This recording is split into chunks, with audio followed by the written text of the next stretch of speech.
directors here. Next, I want to welcome the newly appointed executive director of the Catholic Mobilizing Network, Krisanne Vaillancourt. I hope I said that right. And she's going to come up and bring us some greetings.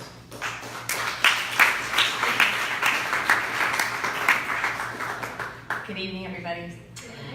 It's really good to be here. Krisanne Vaillancourt, Murphy. The Murphy part of my name is sitting right there. My husband's joining us tonight, so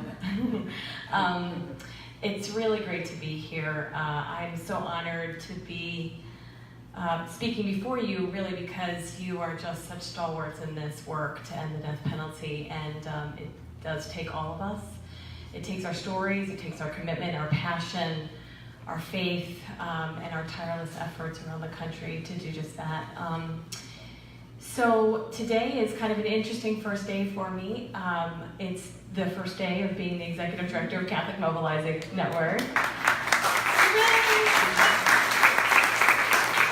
I've been actually around Catholic Mobilizing for about a year as managing director, and I have some wonderful colleagues here. Emma Tacky, who leads our state organizing, community engagement work, and Daniel Flynn, who is the director of advancement and COO of the organization. And some of you perhaps know, many of you will know Karen Clifton, who is the outgoing executive director and the founder of Catholic Mobilizing Network.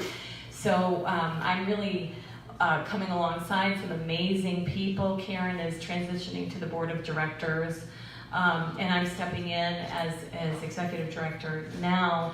As CMN, Catholic Mobilizing, moves into its nearly decade of work mobilizing in the Catholic community to end the death penalty and promote restorative justice.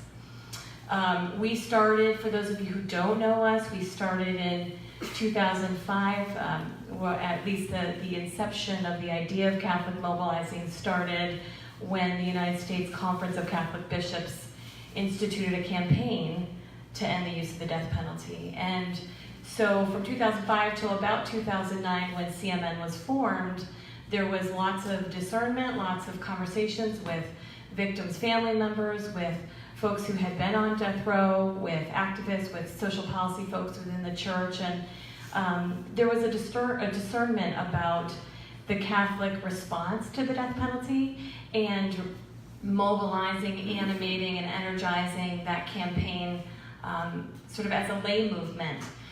There needed to be a national voice, and the amazing tribute of and champion within the Catholic world, Sister Helen Prejean, was at that table with us in the very beginning, and people like her and her congregation, the Sisters of St. Joseph, Congregation of St. Joseph, came behind Catholic Mobilizing and said, we're going to commit to making a Catholic presence and getting people in the pews, understanding what the death penalty means, understanding what they can do about it, and then understanding that there's a different way to think about harm and addressing violence in our community. So we look to promote restorative justice.